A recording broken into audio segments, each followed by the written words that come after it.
పవన్ కళ్యాణ్ గారు తీసిన ఓజీ సినిమాకి చాలా కష్టాలు అయితే వచ్చినాయండి.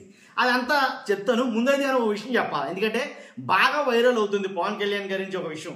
ఏదైతే పవన్ కళ్యాణ్ గారు కత్తిలా పట్టుకుని ఎలా తిప్పారో అలా కాదనమాట, జస్ట్ ఎలా తిప్పినట్టున్నారు.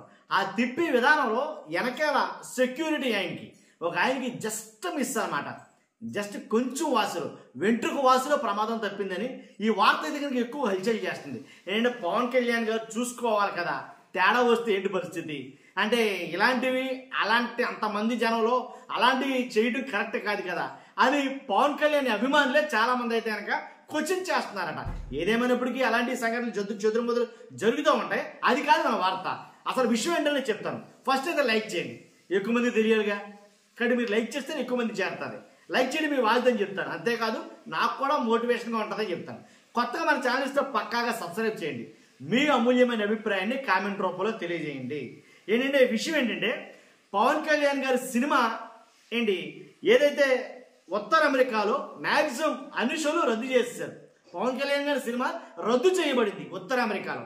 ఎందుకురా కారణాలు ఏంటంటే కొన్నేమో రాజకీయంగా కొన్ని ఏదో ఇబ్బందులు ఎదురైనాయి అని ఏవో రకరకాల కారణాలు చెప్తారు. కానీ తెలియదు ఏముంది, వాస్తవాలు ఏంటనేది ప్రజలకి అంటే చెప్పడం కన్నా అంటే అసలు నిజం బయటకు రాదు. ఇలా రద్దు అయిందంటే ఏదేదో కారణాలు చెప్తారు, అన్ని వాస్తవాలు అయితే బయటకు రావు కదా.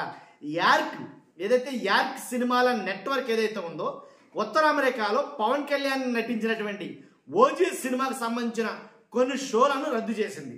ఎందుకంటే డిస్ట్రిబ్యూటర్స్ అంటే పంపిణీదారుల పట్ల అనైతిక పద్ధతులు అవలంబించారని, అనైతిక పద్ధతులు పాటించారని మరియు ప్రజల భద్రతపై ఆందోళనలు ఉన్నాయని పేర్కొంది.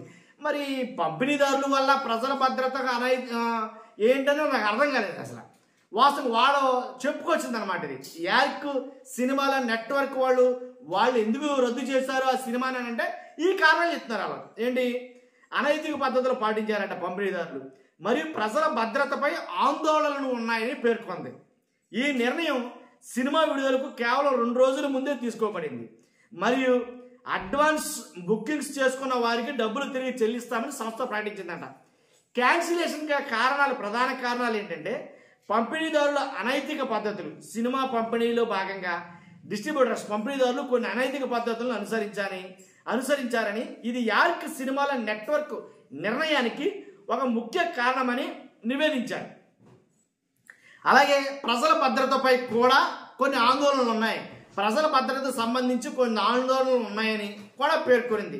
ఇది షోలు రద్దు చేయడానికి దోహదపడిందని వాళ్ళు చెప్తున్నారు. ఈ నిర్ణయం వల్ల ఓజీ సినిమా అభిమానులకు ఊహించిన షాక్ తగిలిందని చెప్పాలి. అడ్వాన్స్ బుకింగ్ చేసుకున్న వారికి డబ్బులు తిరిగి చెల్లిస్తామని యార్క్ ఏదైతే ఆ సంస్థ ఉందో సినిమాల నెట్వర్క్ సంస్థ ఉందో వాళ్ళు తెలియజేశారు. ఇదండి మొత్తానికి ఎలాగైతేనండి పవన్ కళ్యాణ్ గారు తీసిన అదే ఉప ముఖ్యమంత్రి గారు తీసిన సినిమాకి మొత్తానికి ఎదురు దెబ్బలు తగులుతూనే ఉన్నాయి. కానీ ఒక పక్క ఏంటంటే ఇక్కడ వాస్తవం ఏంటంటే కనుక సినిమా రిలీజ్ కాకముందే ఇన్ని లక్షల కోట్లు అన్ని వేల కోట్లు ఇలా కొన్ని తప్పుడు ప్రచారాలు అయితే చేస్తున్నారు వాళ్ళు. అలాగే రాజకీయంగా కొన్ని ఇదిగా చేశారు, అందువల్ల అక్కడ రద్దు చేసుకున్నారని ఉత్తర అమెరికాలో రద్దు చేసుకున్నారని కొన్ని చోట్ల ఇలాగ రద్దు చేస్తున్నారని వార్తలు వస్తాయి. ఇది మాత్రం జరిగింది, దాంట్లో ఎలాంటి డౌట్ లేదు. కొన్ని షోలు రద్దు చేసిందన్నమాట వాస్తవమే. కానీ ఇక్కడ ఆంధ్రప్రదేశ్లో ఎక్కువగా నడుస్తున్నది ఏంటంటే కనుక ఏదైతే పవన్ కళ్యాణ్ గారు కత్తి తిప్పారో ఆ కత్తి తిప్పినప్పుడు జస్ట్ వెంట్రుక వాసిలో ప్రమాదం తప్పింది సెక్యూరిటీకి ఇలా అన్నాడు. అర్థమైందిగా? ఇలా అనకపోతే కనుక ఖచ్చితంగా కత్తి తగులును. కత్తి ఏం జరిగినాయి ఏంటంటే తర్వాత విషయం గారి కాదు. ఈ విషయాన్ని వీళ్ళు కాకుండా పవన్ కళ్యాణ్ గారి అభిమానులే ఎక్కువగా షేర్ చేశారు దీన్ని అనేది ఒక అపవాదం అయితే ఉంది. మొత్తానికి ఏదైతేనండి పవన్ కళ్యాణ్ గారి పరువుని లేదా పవన్ కళ్యాణ్ గారి ఇమేజ్ని పవన్ కళ్యాణ్ గారి అభిమానులే తగ్గించారు అని నెట్ అంటే ఎక్కువగా హల్చల్ చేస్తుంది. ఈ విషయం చూడాలి. ఓజీ ఏదేమైనా సరే పవన్ కళ్యాణ్ గారికి ఉన్న డిమాండ్, ఆయన కొన్న క్రేజ్ తగ్గిదేం కాదు. ఆయన సినిమా ఎలాగైనా డబ్బులు వసూలు చేస్తారు. ఇంతకుముందు వీరమల్లు మాత్రం డిజాస్టర్, అదైతే చెప్పాలి. సేమ్ అదే పరిస్థితి వస్తుందా ఏంటి ఓజీకి కానీ అని కొంతమంది భయపడ్డారు. కానీ దానికన్నా ఇది కొంచెం బెటర్ అని చెప్పేసి కొన్ని బయట నుంచి వస్తున్న వార్తలు చూద్దాం ఏం జరుగుతుంది ఏంటో చూస్తున్నారు మీరు అందరూ కూడా. నేను ఓజీ గురించి ఏమన్నా ఆ సినిమా గురించి రివ్యూ చెప్పాలి అని అనుకుంటే కనుక ఖచ్చితంగా కామెంట్ రూపంలో తెలియజేయండి. ఫస్ట్ అయితే లైక్ చేయండి, కొత్తగా మన ఛానల్స్ పక్కాగా సబ్స్క్రైబ్ చేయండి. Thank you very much.